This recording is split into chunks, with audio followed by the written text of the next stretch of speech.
Mis queridos amigos del canal cultural, bienvenidos. Hoy es un día muy especial porque vamos a hablar acerca de Guadalupe Tonantzin, de la Virgen de Guadalupe.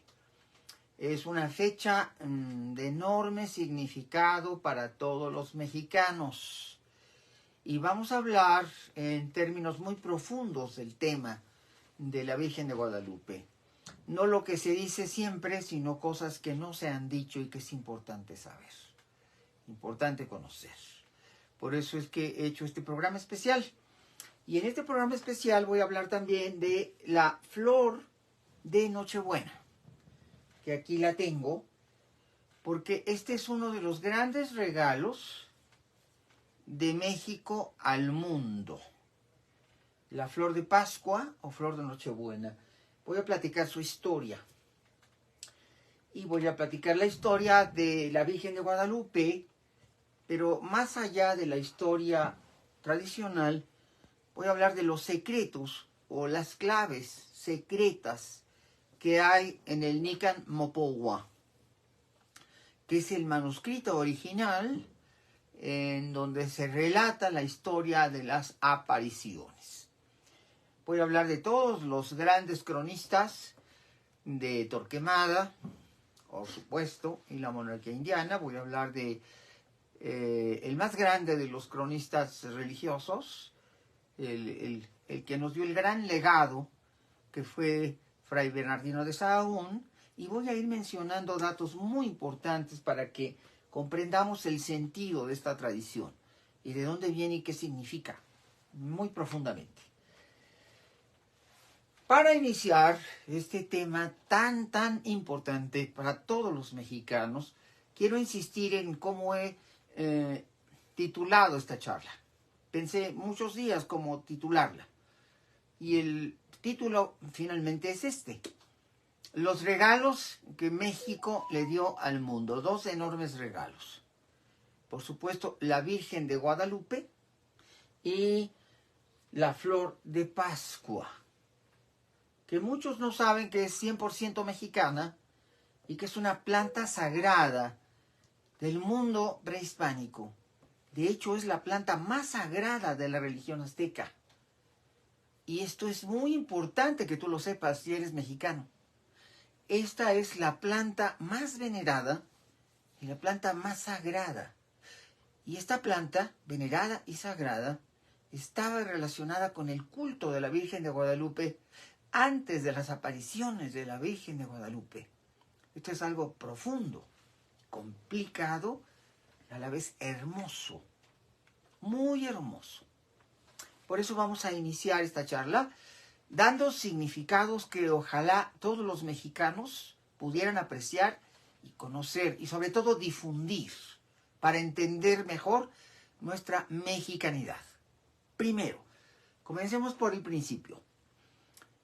Y al hablar de principio me refiero a muchos siglos antes de la conquista española y de que esta imagen apareciera en el horizonte del Tepeyac. Me voy a remitir a probablemente el horizonte tolteca. La Gran Mesoamérica tiene 3 periodos cronológicos. La época de lo que llamamos el preclásico en arqueología, y que corresponde a los horizontes formativos de las civilizaciones de Mesoamérica. Al final de este preclásico viene una revolución urbana y nacen grandes ciudades como Teotihuacán. Y en estas grandes ciudades como Teotihuacán ya hay veneración por una deidad femenina que recibe varios nombres. Básicamente 4 nombres en el mundo azteca: Tonantzin, Coatlicue, Teoteoinanan y Tosi. Estas 4 advocaciones de la Virgen Madre o de la Madre Virgen mesoamericana. Después de las grandes civilizaciones teotihuacanas del siglo I al siglo V, que es el final del el preclásico y el inicio del clásico, ahí vamos a encontrar una gran revolución cultural y una difusión enorme de los cultos de las diosas madres prehispánicas, de las deidades femeninas, de las grandes diosas del mundo mesoamericano. Y después, ya en el posclásico, hay un periodo que separa el clásico del posclásico, que se llama epiclásico, más o menos hacia el año 900, que es la época de las grandes ciudades amuralladas en Mesoamérica, como Xochicalco, entre otras. Las ciudades se amurallaban porque era un periodo de mucha movilidad de migrantes. Y por lo tanto, las ciudades a veces eran atacadas por pueblos migratorios. Y finalmente, después del epiclásico viene el posclásico, que es cuando viene la gran fundación de Tenochtitlan, y la gran fundación de Tenochtitlan se hace muy cerca del templo del Tepeyac. Pero el templo del Tepeyac no es del periodo de los aztecas. Existía ya 1000 años antes. La arqueología nos dice que es un sitio muy antiguo. Estamos hablando del siglo I, del siglo II. Es decir, que los aztecas continuaron la tradición de llevar al Tepeyac las cuetlazóchitl, estas flores. Por eso es que van juntas Guadalupe y Cuetlazóchitl. ¿Por qué digo Cuetlazóchitl? Porque el verdadero nombre, el nombre auténtico de la flor de Pascua, no es Poinsettia, sino que es Cuetlazóchitl. Y por lo tanto, este es el nombre prehispánico de la flor, que está ligado al culto de Guadalupe Tonantzin. Y voy a explicar por qué. Después de la caída de Tula y de las migraciones que llegaron de Chicomostoc o Chicomostoc, es decir, estas tribus que venían nómadas del norte de un lugar llamado Aztlán, o el lugar de las 7 cuevas Chicomostoc, empezaron a llegar al Valle de México muchos pueblos. Entre ellos venían dos muy belicosos, los tlaxcaltecas y los aztecas o mexicas. Y se establecieron y fueron fundando señoríos.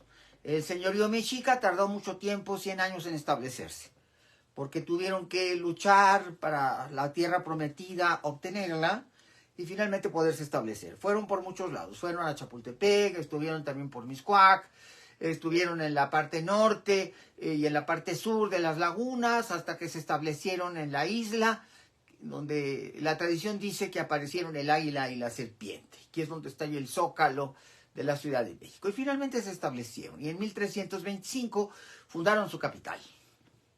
Pero el Valle de México ya era un sitio milenario, donde había habido civilizaciones 1000, 2000 años antes, grandes civilizaciones como la tolteca. Y por lo tanto, ese templo que está en Tepeyac, cuyas ruinas se han descubierto arqueológicamente, este templo de Tonantzin, de nuestra madre, eso quiere decir en náhuatl Tonantzin, era tolteca, o a lo mejor aún anterior a los toltecas. Es decir, que es del siglo VIII, del siglo IX.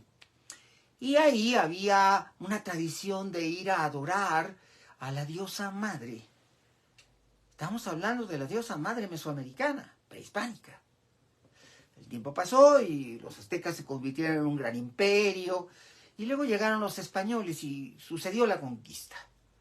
Y a partir de 1519, los españoles cruzan el centro de México. Hernán Cortés va cruzando primero por Veracruz y la zona de los Totonacas, después entra al altiplano por Tlaxcala, se asocia con los tlaxcaltecas, después hace la matanza de Cholula, luego cruza por el paso de Cortés la Sierra Nevada, entre el Popocatépetl y el Iztaccíhuatl, y finalmente en noviembre de 1519 llega a la Ciudad de México y Moctezuma lo agasaja y lo recibe, y le da hospitalidad en uno de los grandes palacios de la antigua capital Tenochca, es decir, el Palacio de Atzayaca, que es donde está el Monte de Piedad, es decir, en la esquina del Zócalo y de la calle de 5 de Mayo.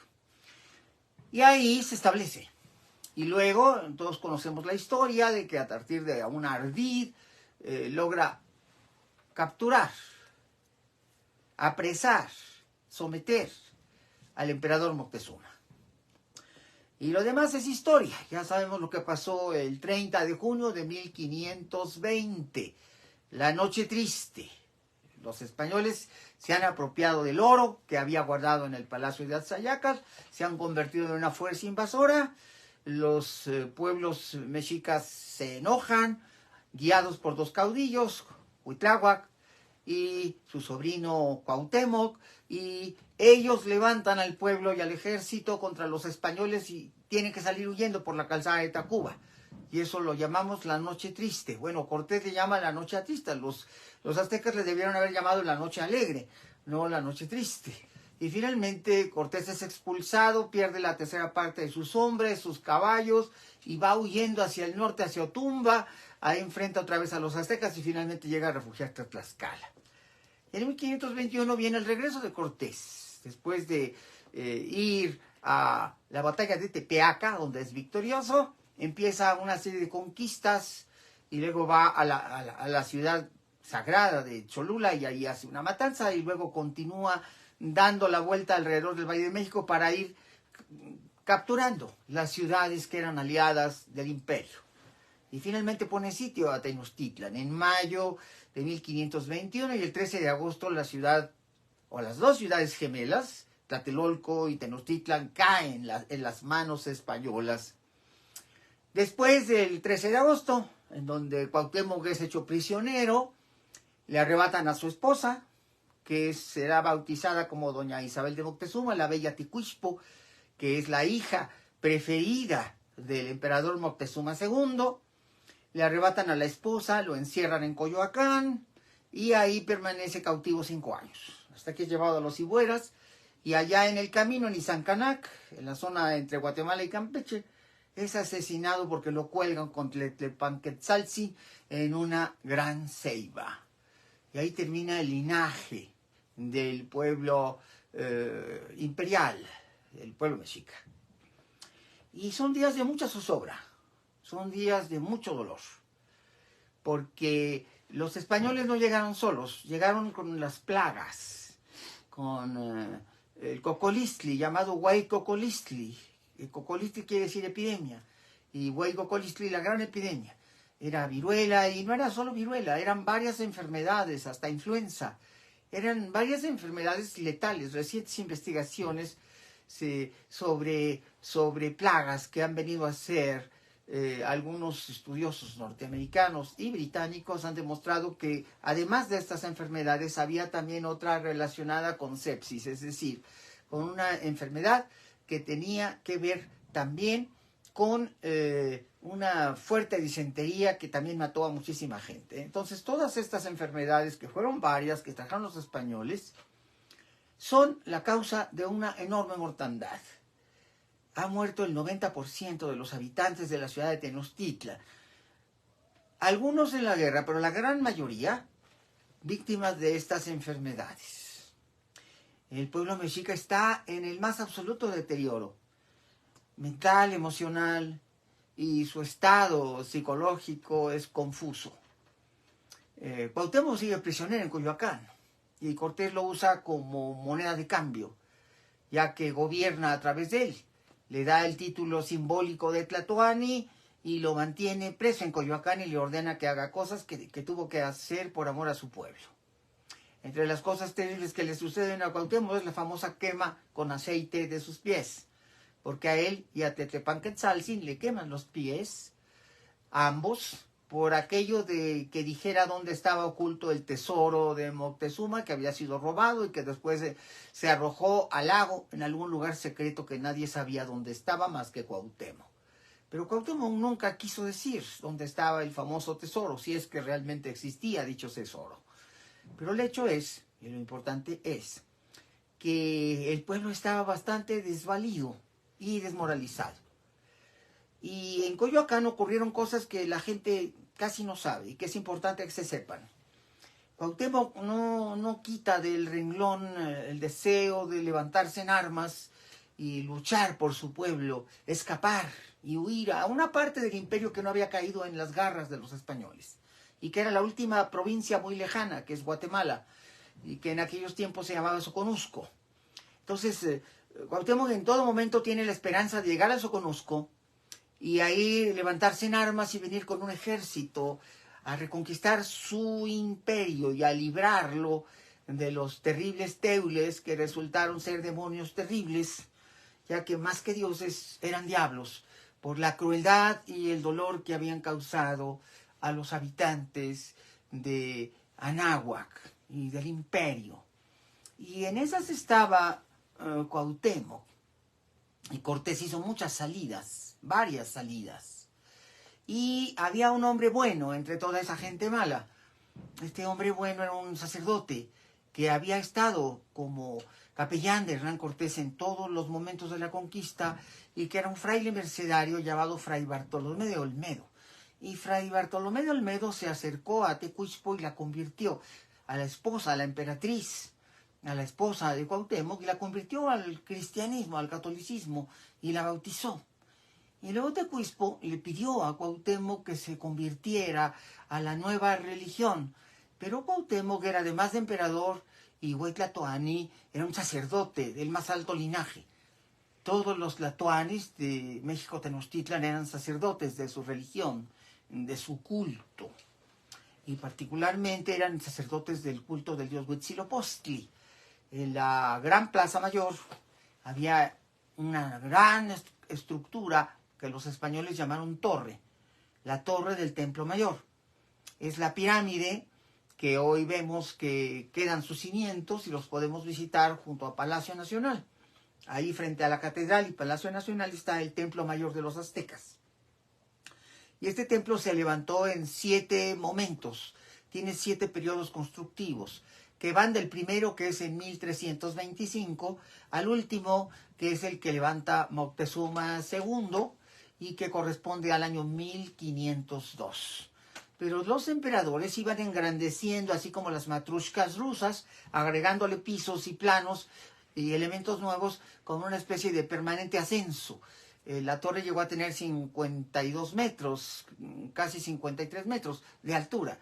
La gran pirámide que era el Templo Mayor era en realidad una enorme plataforma con 2 adoratorios en la parte superior y dobles escalerillas, 4 alfardas para separar el ascenso de las escalerillas, y en lo alto había 2 edificios que eran capillas. Los españoles les llamaron capillas, en realidad eran adoratorios a la usanza mesoamericana.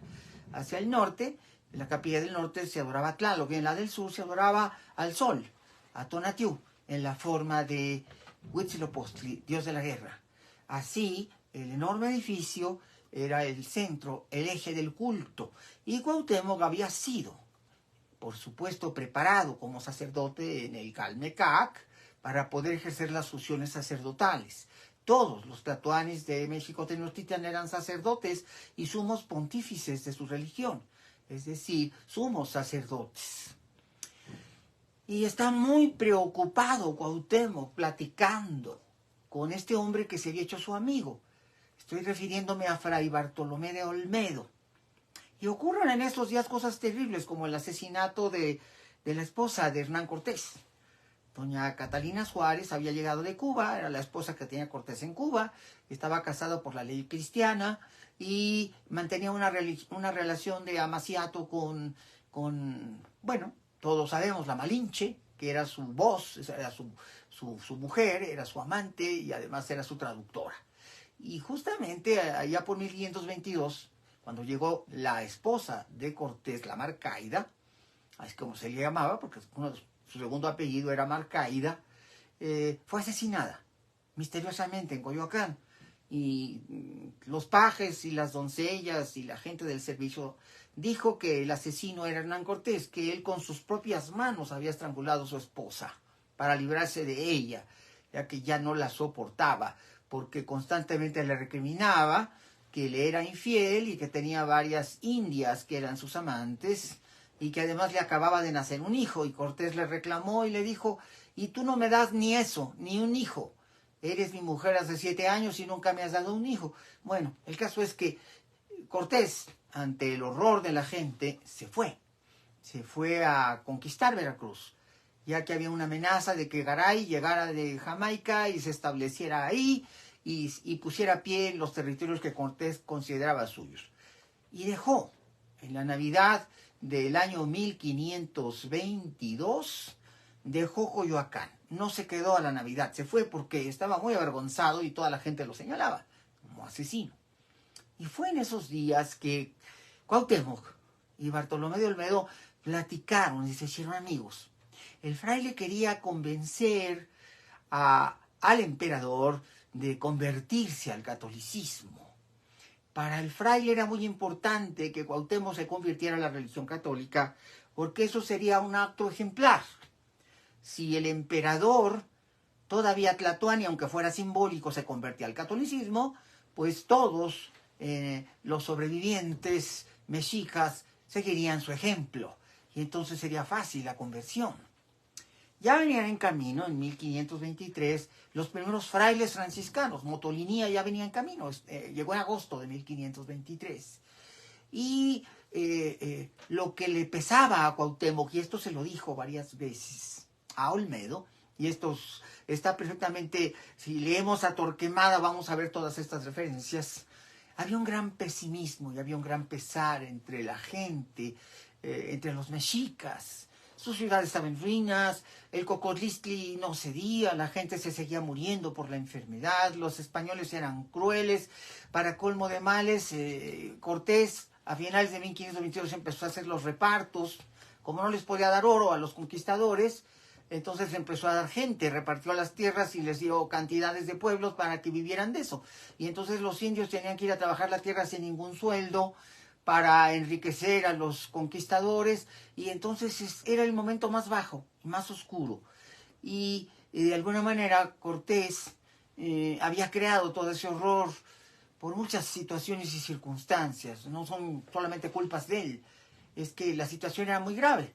Él no recibía todavía la confirmación de que era gobernador de Nueva España.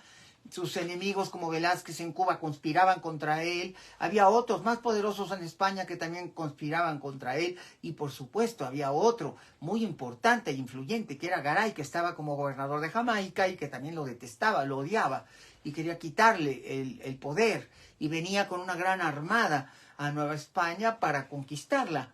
Y decían que venía en nombre del rey y que lo que venía era hacer justicia porque Carlos V estaba harto de Cortés.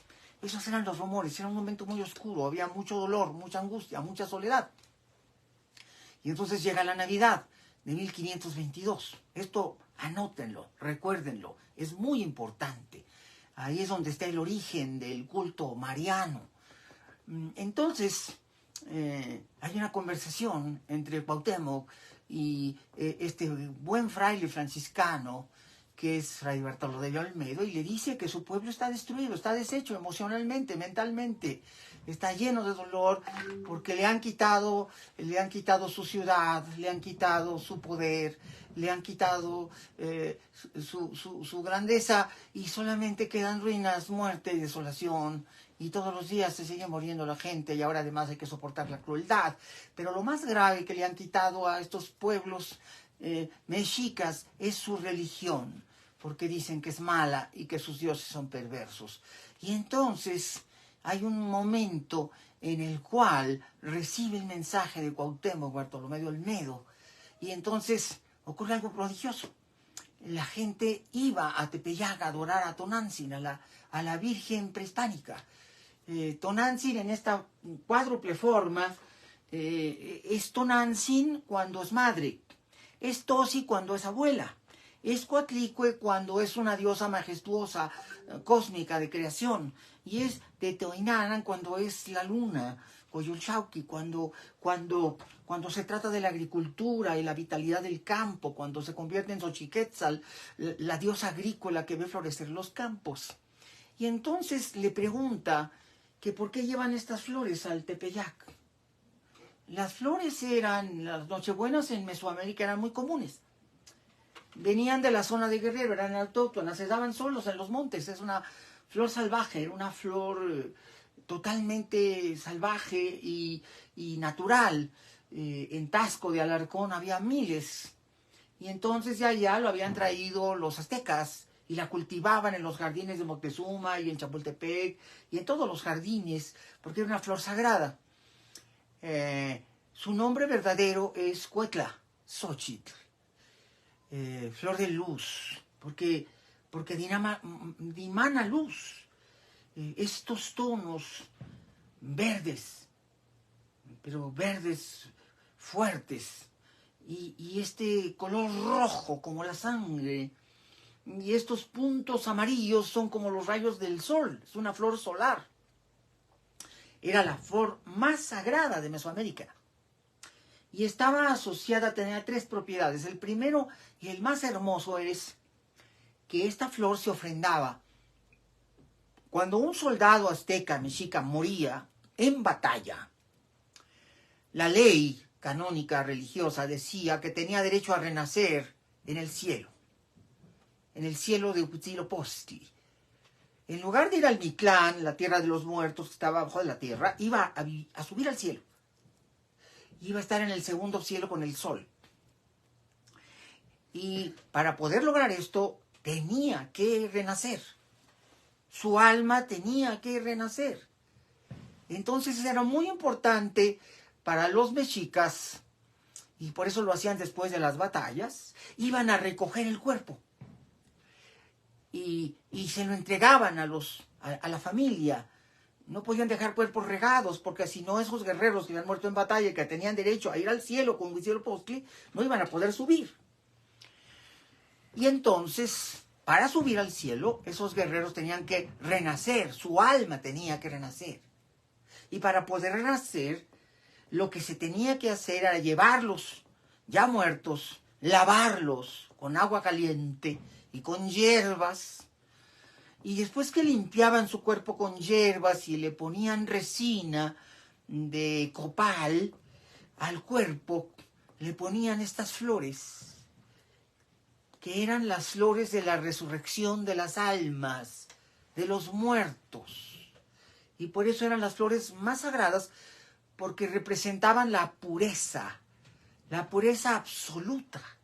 Y entonces cuando las flores eran colocadas sobre los cuerpos de los guerreros muertos, estos podían renacer.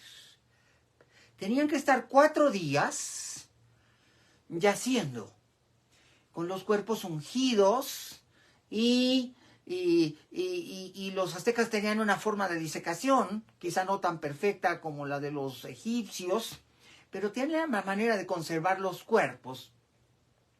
Y una vez que el cuerpo era cubierto de flores, era finalmente cremado.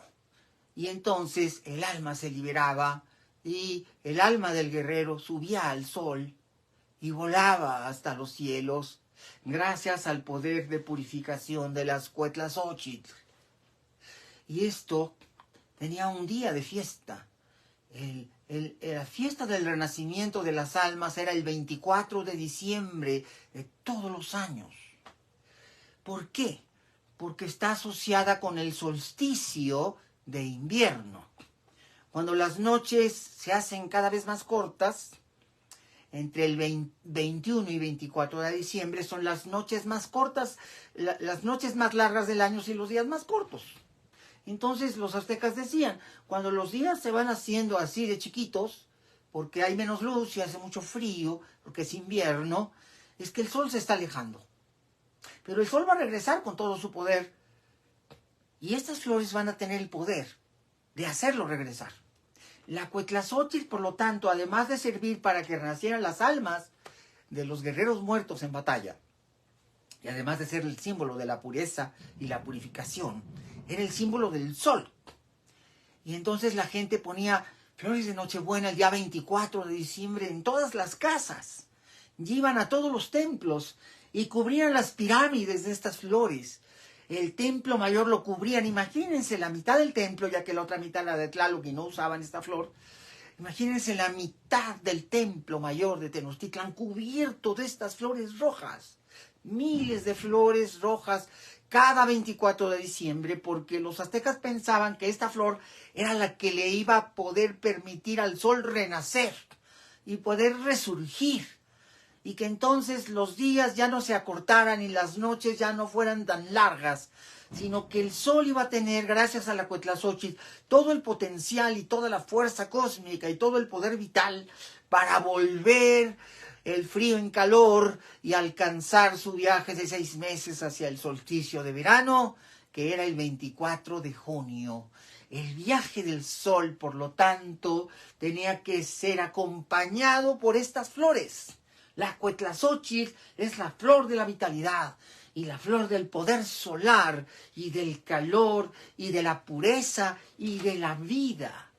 Y por lo tanto, el 24 de diciembre, en Tenochtitlan, en todos los hogares y los templos, había flores de Nochebuena.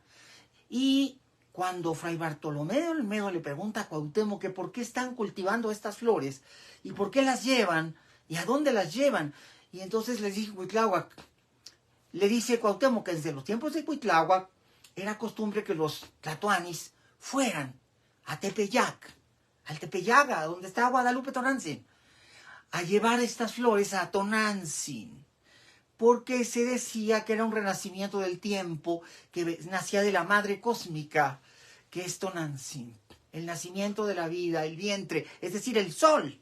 El sol niño nace de la Virgen, que es Tonantzin, en el mundo prehispánico, es el nacimiento del sol. Los romanos en Roma tenían una fiesta muy parecida, que era el Sol Invictus, el día 24 de diciembre, y que era la fiesta de Apolo, y era la fiesta del sol, era la fiesta del sol, pero allá, en el mundo mediterráneo, también el 24 de diciembre, y por eso los cristianos escogieron esa fecha. Constantino y el primer papa que convirtió la fecha del 25 de diciembre en la fiesta de Jesús del Nacimiento, allá en el año 352 después de Cristo, el papa Liberio fue el que por decreto dijo el día 25 de diciembre se festeja el nacimiento del sol invicto, es decir, de Jesús de Nazaret. Como ven ustedes, hay una conexión directa entre Jesús de Nazaret y el 24 de diciembre en Roma y el 24 de diciembre en Tenochtitlan. Y esta flor representa el sol en Mesoamérica. Y iban estos aztecas derrotados, vencidos, cabizbajos, corriendo al Tepeyac a llevar sus flores, sus cuetlazóchitl, a Tonantzin. Y esto conmovió a Fray Bartolomé de Olmedo, y saberlo lo conmovió enormemente. Y él tuvo la idea, ¿y por qué no usamos esta flor para Cristo? ¿Por qué no ponemos estas flores en la Navidad? ¿Por qué no las cristianizamos para que, sabiendo que es la flor de la pureza, y sabiendo que es una flor santa, y sabiendo que tiene poderes mágicos, porque es solar, y porque hace que las almas renazcan en el más allá, y porque representa todo lo bello y todo lo bueno del mundo azteca, ¿por qué no vamos a llevarla a las iglesias católicas? Y él fue el primero que inició esta tradición, que después se convirtió en la tradición de la flor de Pascua, o la flor de Nochebuena, pero que ya era la flor del 24 de diciembre desde muchos siglos antes, desde el horizonte tolteca, posiblemente desde Teotihuacán o antes. Esta flor representaba al sol, a la vida y al nacimiento del sol, entendido esto como el sol que nace de Guadalupe Tonantzin, que es una representación de Coatlicue, ya que, tal vez no lo sepan, pero Huitzilopochtli nació de Coatlicue, ya convertido en adulto. Cuando Coyolxauhqui y la luna con los 400 surianos iban a matar a Coatlicue, Huitzilopochtli nació con su serpiente de fuego, que era la Xiuhcoatl, y defendió a su madre y descuartizó a los 400 surianos, que eran las estrellas. Entonces, esta diosa maravillosa que es Tonantzin, Guadalupe, que también es Coatlicue, es la diosa solar. Y por eso le llevaban la planta solar a su santuario en el Tepeyac. Y Fray Bartolomé de Olmedo quedó tan conmovido que le quiso dar permiso a Cuauhtémoc, porque él se lo pidió, de ir el 24 de diciembre con su pueblo a llevarle flores a Tonantzin, al Tepeyac, pero no se lo permitieron, porque los españoles entendían que era una forma de adoración pagana. Entonces era necesaria la cristianización de este lugar sagrado. Y luego al año siguiente, en el 23, llegó Motolinía. Y bueno, les quiero recomendar algunos libros muy buenos para consultar estos temas. Uno es el de Brading, que es un historiador inglés de Oxford, que escribe este libro magnífico, La Virgen de Guadalupe, y nos habla mucho de estos orígenes. Y él dice aquí en la página del Nican Mopowa, concretamente en la página 547, lo siguiente. Motolinía no había recibido el aprecio de la gente, sus pláticas no eran acogidas con entusiasmo, ya que los indios estaban muy desmoralizados. No había entusiasmo en ellos, siempre estaban pesimistas y no escuchaban y no querían bautizarse ni aprender la nueva religión. Pero en 1531 ocurrió la aparición de la Virgen de Guadalupe, y esto obró un enorme cambio. Ahora era por el contrario. Los indios corrían en miles a buscar a los frailes para dejarse bautizar. Y en una sola ceremonia, cuenta Torquemada, se podían bautizar 5,000, 8,000 o 10,000 de aquellos indios que habían vuelto su fe gracias a la aparición de la diosa que ellos reconocían como la Madre del Sol, y que se decía que era Virgen María, la Madre de Jesús. Y este es el sincretismo mágico de las dos tradiciones, Guadalupe y Cuetlazóchitl. Fue la fórmula mágica que devolvió a los, en 1531, la esperanza a los constructores de la nueva Tenochtitlan, porque Tenochtitlan, después de ser destruida, empezó a ser reconstruida, y le tocó a Cuauhtémoc la reconstrucción. Y yo pienso que hubo un celo en Bartolomé de Olmedo, que sintió mucho cariño por Cuauhtémoc. Entendió perfectamente el mensaje. Había que rehabilitar la fe de su pueblo. Había que rehabilitar la esperanza, la fuerza de pensamiento, el entusiasmo.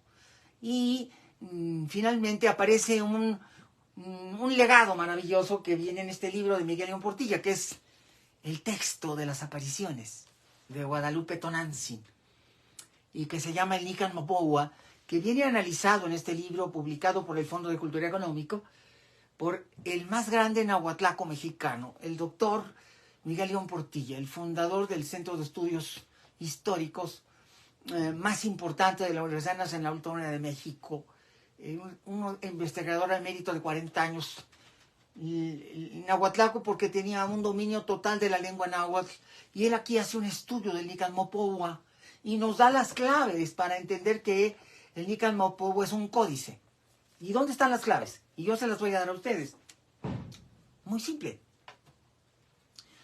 Las apariciones nos dicen que ocurrieron el día 9 de diciembre, del 9 al 12 de 1531. Justo los frailes ya habían llegado en 1523, Motolinía con otros dos de Flandes, otros dos curas católicos de Flandes, y en 1524, es decir, al año siguiente, en agosto, en junio llegaron los 12 franciscanos con el padre Valencia a la cabeza. Y ahí llega Fray Pedro de Gante.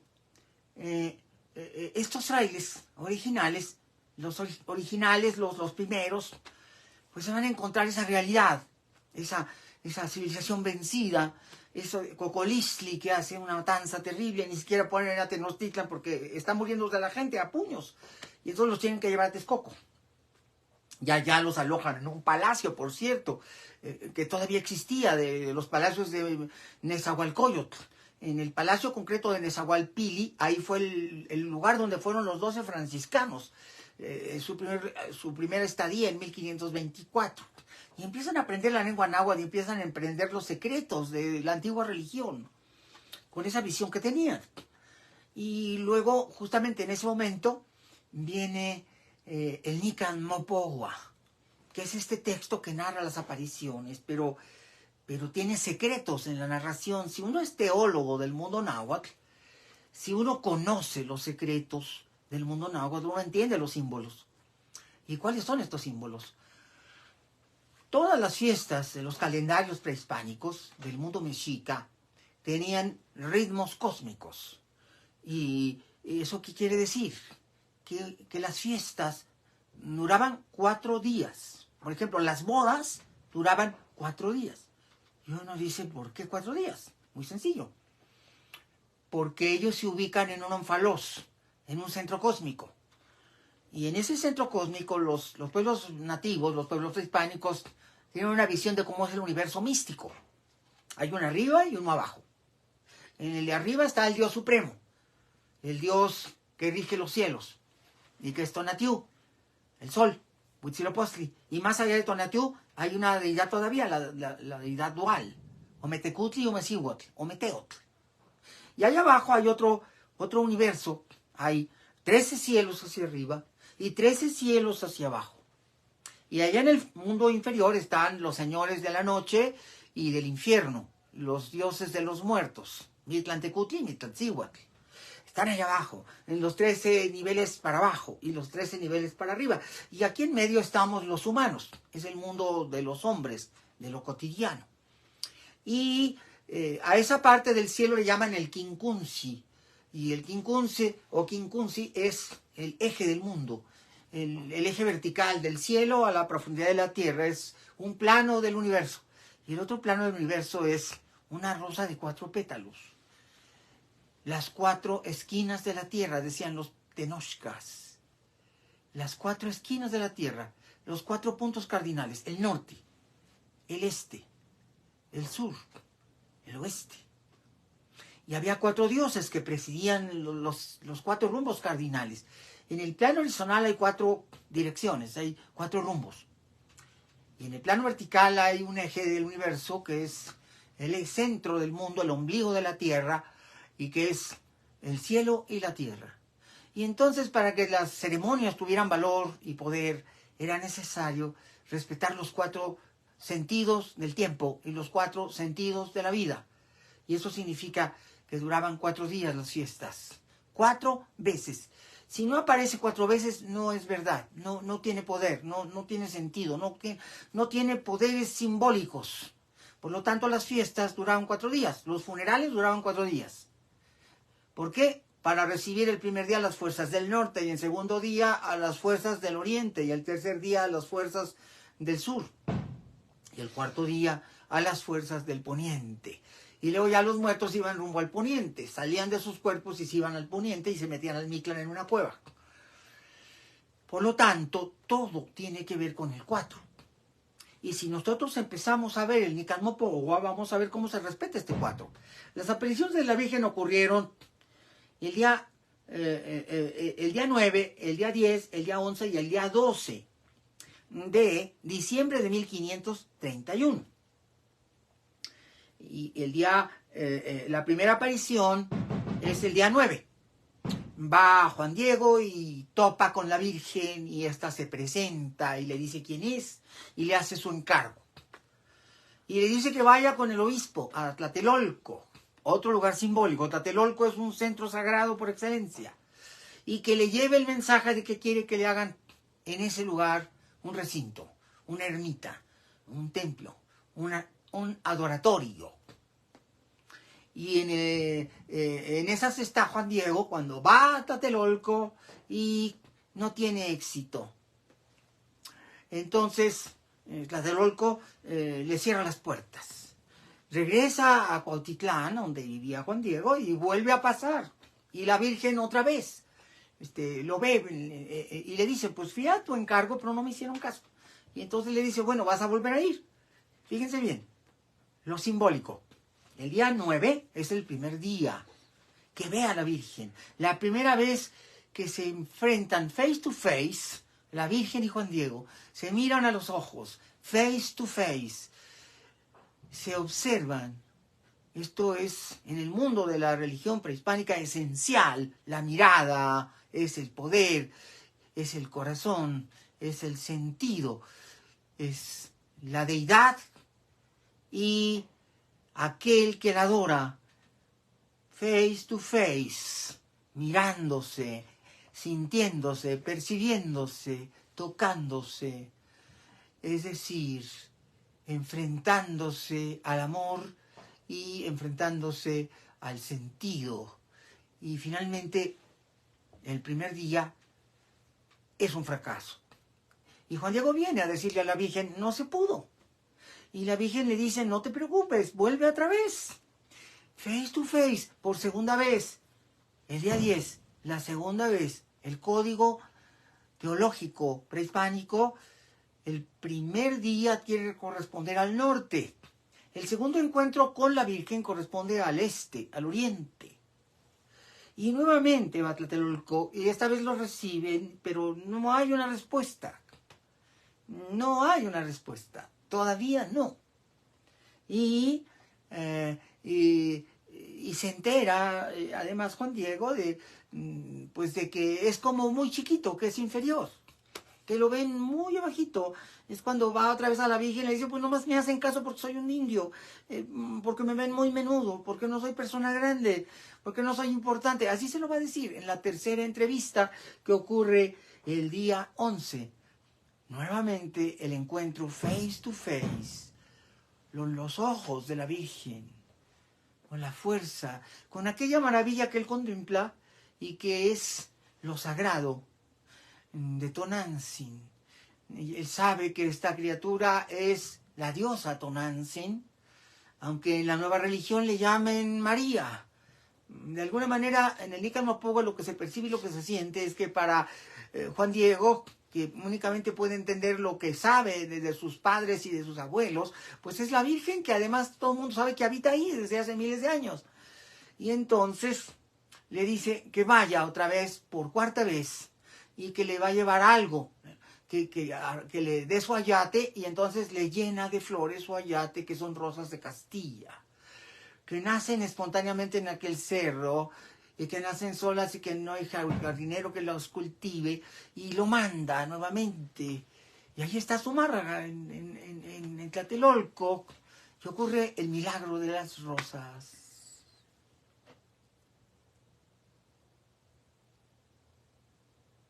Y obviamente han ocurrido 4 apariciones de la Virgen face to face. Se ha dado el código secreto de los pueblos prehispánicos. Los 4 días, para que este ritual tuviera sentido, tenían que tener 4 días en el tiempo, norte-sur, este-oeste, y se dieran las condiciones mágicas para que pudiera considerarse que todos estos secretos propios de las teologías prehispánicas están infundidas en el documento. 4 veces ha habido encuentros entre la Virgen y Juan Diego, y solo 4. No podrían ser 5, tampoco podrían ser 3, sino no tendría ningún mérito en esta visión ontocósmica de la teología prehispánica. Los mitos, como dice Jung, tienen sentido, y Mircea Eliade, el mito y el rito van juntos y se retroalimentan, o como dice Joseph Campbell en La travesía del héroe, o en El héroe de las 1000 caras. El código secreto de los números, la numerología sagrada de los pueblos prehispánicos es el 4. 4 representa lo santo, y todos los festivales religiosos están representados ahí. ¿Por qué no le entregó Juan Diego mejor Cuetlazóchitl? A la Virgen le gustaba la Cuetlazóchitl. Bueno, porque aquí está la amalgama de las rosas de Castilla, porque es el advenimiento de Cristo. Es la fusión de las sangres, de las culturas, de los idiomas, de los ritos, de los cultos. Sí, porque sigue siendo Tonantzin, pero ahora es Guadalupe. Ya se fusionó. Esta Virgen Morena ya representa los 2 tiempos, los 2 cultos, las 2 imágenes. Es la madre cósmica del mundo mexica, y ahora es la madre cósmica de la raza mexicana, que es mestiza y es criolla y es indígena, pero que es múltiple, es multiétnica. Justamente una de las cosas que defiende León Portilla, que es un especialista en religión prehispánica, es eso. Por supuesto que los códigos están ahí y están vivos, están fusionados. Esto le decía perfectamente a cualquier sacerdote prehispánico o entendido de religión que era la representación de lo sagrado de antes del mundo prehispánico, y por lo tanto el Nican Mopohua es la máxima fusión de ambas visiones del mundo, la cristiana y la prehispánica, en un solo ser de luz, que es Guadalupe Tonantzin, y que representa la unificación de estos pueblos. Y como lo dice claramente en su libro Braiding, y entonces fueron en masa, acudieron en masa a permitir que los bautizaran. Empezó a cundir el culto y la noticia. Y entonces el obispo dijo que los dejaran, que fueran, porque allí iban a construir la ermita, que los dejaran ir cada Navidad y que llevaran sus ofrendas de sus cuatlazochitl, que hicieran lo que hicieran, porque eso se iba a cristianizar. Y entonces este culto se iba a difundir y se iba a vitalizar. El hecho histórico fue que entre 1531 y 1535 se bautizaron el 80-90% de todos los habitantes del Valle de México. Y la fiebre guadalupana se extendió por toda Mesoamérica y llegó hasta lejanas y distantes regiones, abarcando el mundo en que había sido Mesoamérica prehispánica. Había nacido una nueva religión entre lo pagano y lo cristiano, representada por esta imagen que tengo a mis espaldas. Y efectivamente, esta no es una virgen europea. Esta es una virgen con rasgos de una mujer indígena. Y representa todo lo sagrado del pueblo mesoamericano. Y además hay otro secreto. Lo tenemos aquí en su cuello, en su vestido está el quincunce. Dicen, no, es la cruz de Cristo. No, esa no es la cruz de Cristo. Ese es el quincunce, porque la cruz de Cristo tiene una estructura latina, donde el travesaño que da al norte, es decir, hacia arriba, es más pequeño. Por lo tanto, este no puede ser el símbolo de la cristiandad. Ese es el símbolo de la religión anterior. El quincunce, que era una cruz perfecta, de la misma distancia, los trazos del centro a la periferia. Ella está hablándole a cualquier mexica al verla y al ver ese símbolo en su cuello, en su garganta, de Tlatoani, que ella es la nueva Tlatoa, la nueva hablante de la nueva fe, de la nueva religión. Y estos símbolos los notó Torquemada, los notó Bernardino de Sahagún, los notó, por supuesto, los grandes investigadores como Casbalceta, y obviamente el último que nos lo dice es don Miguel León Portilla. Ojalá que puedan leer esta obra de don Miguel León Portilla, donde él llama Pensamiento náhuatl y mensaje cristiano en el Nican Mopohua, donde a través de este manuscrito del siglo XVI se fusionaron ambos pueblos, ambas culturas. Y lo bello del Nican Mopohua es que aparece en náhuatl y aparece en español. Es un texto náhuatl que podía ser leído sobre todo por los teólogos y los príncipes, que lo sabía, porque la conquista no es de un día para otro. No te acuestas mexica y te levantas castellano o mexicano. Fueron casi 100 años para que este proceso se diera. Y entonces, en todas las ciudades de la antigua Anáhuac, bajo Hernán Cortés, había príncipes mexicas, y había príncipes texcocanos y xochimilcas, y había príncipes de todas las nacionalidades prehispánicas, que eran 40 nacionalidades, acolhuas, chichimecas, tlahuicas, y había reyes, y había gente culta en toda la población indígena, y ellos leían el Nican Mopohua y decían, sí, este es el mensaje de Tonantzin, que también es Guadalupe, pero sigue siendo Tonantzin, nuestra Tonantzin, nuestra madre. Y entonces surge la amalgama de estos dos regalos que México le ha dado al mundo, la Cuetlazóchitl.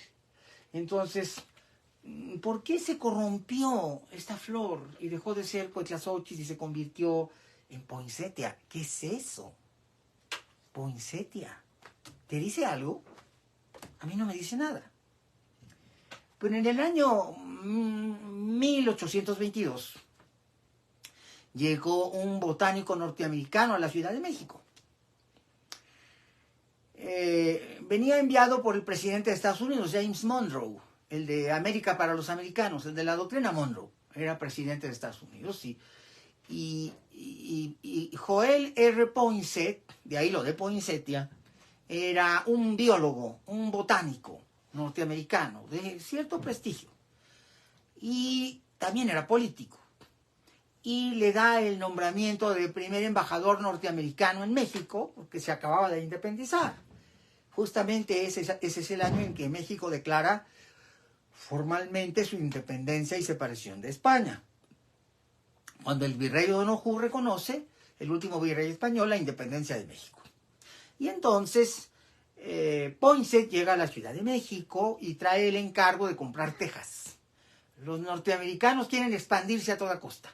Ellos querían comprar Nevada, querían comprar Colorado, querían comprar California, querían comprar Arizona, querían comprar Nuevo México y querían comprar Texas.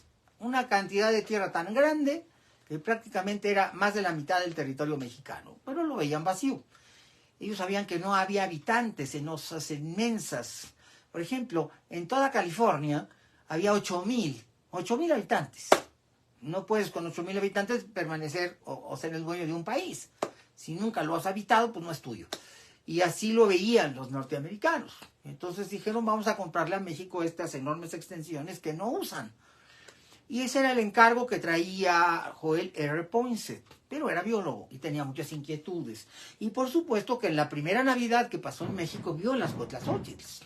Sí, porque las Cuetlazóchitl se seguían vendiendo y se seguían llevando a los templos católicos como símbolo de la natividad de Jesús, porque como ya expliqué, desde Fray Bartolomé de Olmedo, que fue el que lo autorizó primero, pues se tenía la tradición de cultivar la Cuetlazóchitl para la Nochebuena. Ya no era la flor de los guerreros mexicas que les permitía la vida eterna y subir al cielo, ya no tenían los simbolismos prehispánicos de ser la que vivía el sol para hacerse fuerte. Ahora estaba asociado al nacimiento de Jesús. Y estaba asociado al heno y al musgo y a los nacimientos y al pino. Era un símbolo de Navidad, porque además tiene los colores de la Navidad. El verde, el rojo y los puntos amarillos son los colores de Navidad también en Europa. En los bosques se ponían los primeros árboles de Navidad. Estos colores son los colores de Navidad. Entonces los occidentales enseguida lo adoptaron como una flor navideña. Y además es cuando se da, porque la Nochebuena no florea todo el año, florea en Navidad. Florea a fin de año cuando se retiran las lluvias, ya que las lluvias le hacen mucho daño. Se requiere que haya mucho sol, que esté despejado y que esta flor tan fragante reciba muchísimas horas de sol para que floree bonita y se vea fuerte. Entonces en invierno es cuando la flor se daba en su esplendor. Y por eso los aztecas, los toltecas y los pueblos prehispánicos le hicieron símbolo del sol. Pero ahora el símbolo de Jesús, de Nazaret y del nacimiento en Belén. Y Poinsett vio las flores y se hicieron deslumbrantes, magníficas, maravillosas. Y inmediatamente pidió que en la casa que ocupaba la calle de Bucareli, porque ahí vivía Poinsett, lo que hoy es la calle de Bucareli, que era el paseo de Bucareli que había inaugurado el virrey de Bucareli, ahí en su solar que tenía, en esta casa que rentaba, puso muchas de estas flores y empezó a estudiarlas, pues era botánico. Y obviamente cuando se retiró, después de no haber conseguido nunca comprar Texas y California, se retiró y volvió a Estados Unidos. Pero se llevó 75 bulbos de esta planta a Estados Unidos. Él era del sur, era de la zona de de los estados sureños, el clima es muy bueno y la planta se adaptó rápidamente a su nuevo país. Y obviamente Poinsett le dio su nombre y por eso se llama hoy Poinsettia. Y Poinsett presentó la planta en Nueva York como símbolo de las fiestas de Navidad. Lo demás es historia. Rápidamente era tan bella la planta y florecía tan hermosa en los meses de invierno que se popularizó primero en el noreste, en Boston, en Nueva York, en Washington, y luego en el resto del mundo. De ahí hizo su entrada grandiosa y se convirtió en uno de los símbolos típicos de la Navidad en todo el mundo. Pero es un regalo que los aztecas le hicieron al mundo y que era sin duda la flor más sagrada del mundo prehispánico porque representa la pureza. Que eso le gustó a Fray Bartolomé de Olmedo y otros frailes porque alguien más puro que la Virgen María en el cristianismo no existe. Por lo tanto, si esta era la flor de la pureza entre los aztecas y María era la mujer más pura en la existencia de los cristianos, tenían que ir juntas la Cuetlazóchitl y Tonantzin Guadalupe. Y la asociación se hizo de manera natural. Y entonces esta planta se consagró al invierno y a la fiesta del nacimiento de Jesús. Prácticamente en México no se cultivaba. Si uno se pone a cultivar en invernadero puede sacar flores todo el año. Pero no lo hace la gente. La gente espera a que llegue la Navidad y entonces todo el mundo lleva su Cuetlazóchitl. Es como si parte del mundo prehispánico hubiera sobrevivido para siempre a través de este sincretismo que se dio en el México del año 1531. Por eso quise platicarles esta historia que está llena de símbolos y de significados para entender mejor estas fechas. Amigos, gracias por estar conmigo aquí en el canal de Pepe Cruz. Y recuerden que les tengo 5 programas especiales de Navidad. Hoy dedicado a la Virgen de Guadalupe y por supuesto a la Navidad. Pero esta semana, todos los días a las 8 de la noche, transmitiremos programas simbólicos sobre temas de Navidad. Estaremos hablando de los más importantes simbolismos de la Navidad. Los Reyes Magos, las piñatas, las pastorelas, las posadas, la corona de Adviento, el pesebre o como les llaman en España. En México se llaman nacimientos y en cada lugar del mundo, en cada país se llama diferente, pero son estas representaciones que inició Francisco de Asís. No te las pierdas. Así es que los invito a estar conmigo esta semana todos los días a las 8 de la noche. Pasen la voz y háganse miembros de mi canal, el canal de Pepe Cruz, para que tengamos cada vez más y más seguidores. Amigos, muchas gracias, pero antes de despedirme, voy a darles Mónica Sánchez, Ivonne Ríos Ruiz, Juan Martínez, un saludo a todos ustedes, Hilda del Río, Isabel Portillo,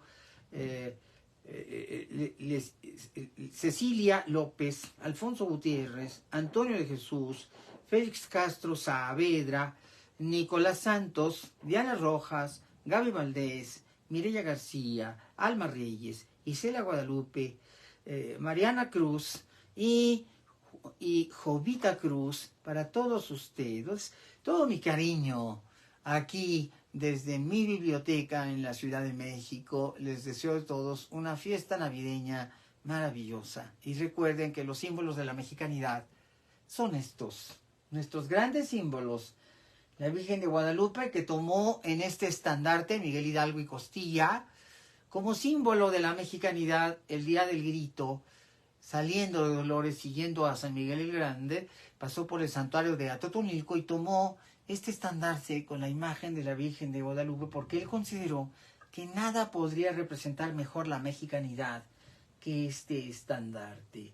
Y hoy sabemos que la Cuetlazóchitl es otro de los grandes símbolos de nuestra cultura y nuestras tradiciones. Ojalá que estos conocimientos los divulguen para que todo México se entere de los enormes significados que tienen en nuestra historia estos 2 regalos que México le ha entregado a la humanidad. Gracias amigos, me despido de ustedes y hasta la próxima entrega. Hasta mañana, buenas noches.